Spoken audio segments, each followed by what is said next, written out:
Sugar கம்மியாக வைக்கணுமா?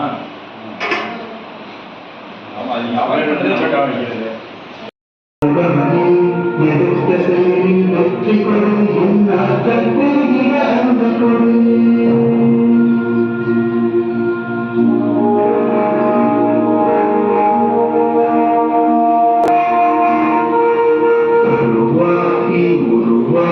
நம்ம இன்னைக்கு அவருடைய பிறந்த நாளை கொண்டாடுறதுக்கான வாய்ப்பை நம்முடைய பொதுக்குழு உறுப்பினர் கலைவாணி மோகன் அவர்கள் இன்னைக்கு உருவாக்கி தந்திருக்காங்க.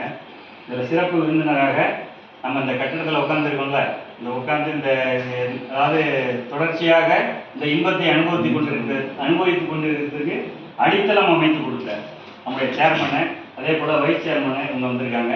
இந்த பகுதியினுடைய கவுன்சிலர் அவர் வந்திருக்காங்க. அதே போல் வெங்கட் இவங்களுடைய திமுக பிரமுகர், அது மாதிரி திமுக பிரமுகர்கள் எல்லாம் வந்திருக்காங்க. இவர் என்னுடைய நண்பர் இவர்.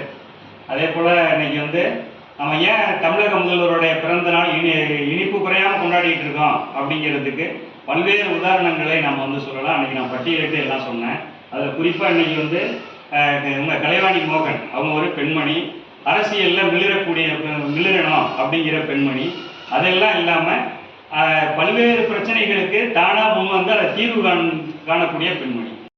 தேர்தல் பதட்டம் இன்னைக்கு இருக்கு, கூட்டணி சம்பந்தமான விஷயங்கள் இருக்கு. இந்த பதட்டங்களை எல்லாம் ஒதுக்கி வைத்து விட்டு அடுத்த கூட்டணி என்ன ஏதுங்கிற செய்தியை கேட்க வேண்டிய நிலையில எல்லா அரசியல் கட்சியினரும் இருக்கிற இந்த சூழல்ல அவருடைய பிறந்த நாளை இங்கே நேசக்கரம் இல்லத்தில் நம்மளோட சேர்ந்து கொண்டாடுவதற்கான வாய்ப்பை நம்ம கொடுத்துருக்காங்க. அப்படி இருக்கிற இந்த சூழல்ல அவருடைய பிறந்த நாளில் அவர் தொடர்ச்சியாக பல்வேறு வெற்றிகளை பெற வேண்டும் அப்படின்னு சொல்லி நம்ம எல்லாம் சேர்ந்து உங்களுடைய வாழ்த்து முழக்கங்களோட நம்ம வாழ்த்தணும் அப்படின்னு சொல்லி கேட்டுக்கிறேன். மாண்புமிகு தமிழக முதல்வர் ஸ்டாலின், மாண்புமிகு தமிழக முதல்வர் ஸ்டாலின், மாண்புமிகு